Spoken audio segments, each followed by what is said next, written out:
Kumusta yung asawa ninyo na binisita ninyo? Alam ko, undergoing treatment sa Davao. Hindi po maganda, ma'am. I'm sorry. I'm sorry also, Pakaila pinagdadasal ko, namin ma'am. siya. I'm sorry. I'm sorry. I'm sorry to each one of you. I'm sorry po.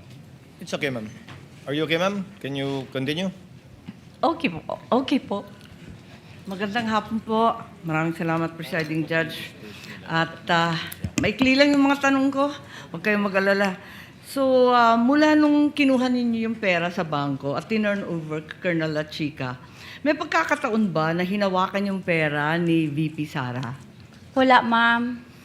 At masasabi mo ba kung nakita man lang kahit isang sentimo nung pera ni VP? Wala, ma'am. Pwede mo bang sabihin o alam kung kinuha, inangkin, inagaw ni VP kahit isang sentimo nitong confidential funds na to? Hindi ko nakita, ma'am. Ay, ganun pala eh. Pero ang alam ko, kanina sinabi mo, yung liquidation and supporting documents, ito ang responsibilidad ninyo na iprepara yung mga dokumento para sa COA at sa mga opisyal. Tama po ba? Yung mga documents, di ba yun ang trabaho mo bilang SDO? Kasali po yun, ma'am. Nung naghahanda ka nitong mga papeles na to, katabi mo ba si VP? Para tignan yung mga daan-daan, libu-libong mga dokumento tungkol sa confidential funds. Nandun ba siya? Wala po siya, ma'am. Nagbibase lang po ako, ma'am, kung paano yun gagawin po doon sa GC, ma'am. Tinitignan ba niya yung bawat isa ng mga acknowledgement receipt, yung iba't iba pang papel for personal authentication? Tinitignan ba niya yan? Basta, ma'am, yung mga acknowledgement receipt, ma'am, galing po yun kay security officer, ma'am, at binigay po niya sa akin, ma'am. At siya bang nagbigay sa iyo? Inabot ba niya yung mga resibong yan na tinatanong ngayon ng prosecution? Inabot po sa akin, ma'am, na naka-envelope po ng brown envelope ni security officer, ma'am, na si Colonel La Chica, ma'am. Si Colonel La Chica at hindi si VP Sara ang nagbigay sa inyo ng mga papeles. Siya ba ang kumuha ng mga signature nung mga nakapirma sa resibo? Si Colonel La Chica po ang security officer, ma'am, at siya po ang nag-implement, ma'am, ng mga various confidential activities po, ma'am, on the ground. May nakita ba kayo na may kaduda-duda, alanganin, kakaiba sa mga dokumento? Sabi ninyo, wala naman suspicious, irregular, or questionable, di ba? Kanina. Tama po ba yun? Doon sa mga dokumento, wala ka naman nakita na findings na may suspicious, irregular, o questionable, di ba? May ano po lang yun, ma'am, yung mga walang name, walang perma, walang date, at biniverify ko po yun kay security officer po, ma'am, na si Colonel La Chica. So pinuno ninyo to at tinama. Yung ba? At masasabi ba ninyo na alam ni VP Sara na may depekto? Alam ba niya na may kakulangan, may pagkamali sa mga supporting documents o hindi? Wala akong alam, ma'am. Last question na lang po. Question number one, between you and as the SDO, no, and Colonel La Chica as the security officer, sa ilalim ng batas ng Republika, sino may fiduciary responsibility? Sir, pwede po, Your Honor, pwede po matanong ano po yung Yun yung may responsibilidad. Pag in-entrust ka ng pera, ikaw may responsibilidad. Ako, So between you and Colonel La Chica, sino yung may responsibilidad sa pag-entrust ng pera? ako Public po, funds, ikaw. Ako Thank you. po, Your Honor. Yeah. So each of the 4 times that nag-withdraw ka ng 125 million pesos, diretso mo bang nire-release ka agad kay Colonel La Chica? Hindi mo na dinadaan ito sa inyong vault? May vault ka sa office, di ba? Opo, Your Honor. Yung buong 125 million, hindi na ito dumadaan sa vault mo sa office? Are you referring po kung ano pong... Hindi. Kapag kasi yung vault, kaya kakailangan may vault bilang SDO, paglalagyan mo yun ng cash para safe, para secure. Opo. Paglalagyan mo rin yun ng mga classified documents para safe, para secure. Opo. So, pag gagaling mo sa bangko, dinadaan mo muna sa vault o diretso binibigay mo na kay Colonel Lachica?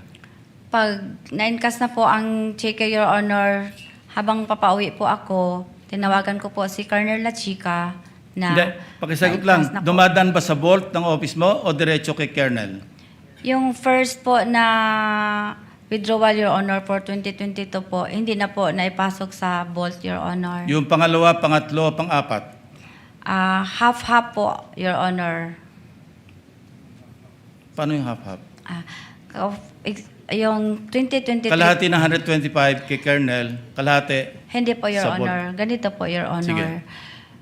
Yung 2023 po, Your Honor, ganun pa rin ang ginagawa ko, Your Honor. I-inform ang Vice Presidente na na-encash ko na ang cheque. And then, I also called up Security Officer Colonel Lachica na na-encash po na ang cheque. Then, agad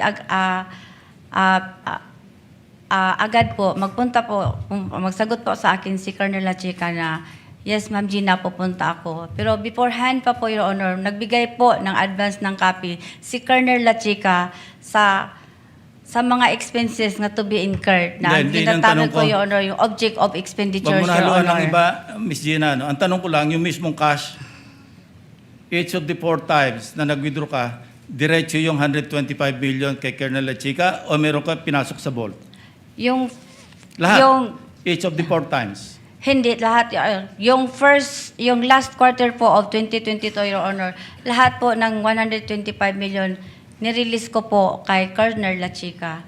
Pero yung first quarter po ng 2023, Your Honor, ang hinihingi lang po, ang binigay lang, ang nirelease ko lang po kay Colonel Lachica based sa kanyang object of expenditures is mga around 80 million lang po, Your Honor. Di ko kabisado po, Your Honor, kung ang exact amount, Your Honor. Basta mga 80 million plus or more, Your Honor. Yung sumunod na quarter? Then, after that, Your Honor, mag-submit siya sa akin ng fund utilization Hindi, report, Your after Honor. withdrawal.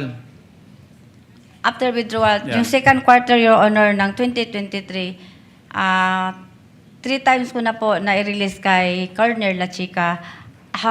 And same also with the third quarter of 2023, 3 times ko po Three na-release. tranches. Three Tranches. times. Three tranches. Tranches. So, okay, lipat na tayo ng topic. Kasi sa pagkaalam ko, and assume, alam mo rin ito, no? Kapag purchase ng supplies, maski paggamitin sa confidential activities, kailangan may official receipts, may sales invoices. Di ba? Napirmado ng totoong tao, hindi alias. Pag supplies, hindi yung purchase of information. Nag-purchase ka ng table, sabi nga ni Senator Erwin, nag-purchase ka ng silya, nag-purchase ng medicines, ito hindi po pwede yung classified, maski classified ang paggagamitan, kailangan pa rin merong sales invoice, merong receipts, official receipt, na pirmado ng totoong tao. Do you agree? Sa nabasa ko po sa GC, Your Honor, hindi naman po nakalagay doon I'm telling you, that is supposed to be the practice. kung regular po na transaction, Your Honor. No, supplies. Regular po ang pag-transact, Your Honor, No, hindi no. po in relation sa confidential Supplies. funds. Maski gamitin pa sa confidential activities, pag supplies, kailangan may sales invoice, kailangan mayroong official receipt na pirmado ng totoong tao. Do you agree? Hindi ako, ang sagot ko po, Your Honor, is You don't agree? yung nabasa ko sa GC, Your Honor, hindi naman po nire-require doon ang pangalan or ang invoice, Your Honor, sa GC, Your Honor. Well, anyway, Yun ang understanding ko sa GC po, Your I Honor. won't argue with you. No? Yung physical sa financial plan, ikaw ang project accountable officer. Ministerial ba yung pag-prepare mo at pagpirma mo do sa PFP? Ano po, Your Honor, ginagawa ko po, Your Honor, with the inputs and guidelines po ng security officer, Your Honor. Wala kang oversight? Kung ano sabihin ni Colonel Lachica, prepare, pirma, approve ng SDO. Gidiscuss po namin, Your Honor, based po sa program po ng Office of the Vice President, Your Honor. Maubos yung oras ko. Ulitin yung tanong ko, ano? Kasi kung ministerial, sabi ko nga kanina, opening na tanong ko, ikaw ang merong fiduciary responsibility. Kung ministerial ka lang, hindi mo ginagawa yung trabaho mo, delikado ka. Pero kung hindi, sabi mo kasi narinig ko yung sagot mo kay Atty. Ligutan, pag satisfied po ako, pipirma ako. So hindi ministerial, hindi ba? Gidiscuss po namin yun, Your Honor, yung PAP, Your Honor. Hindi Tapos po na ako oras yun. Sige, nagpirma. maraming salamat. Wala akong makuha sagot sa iyo.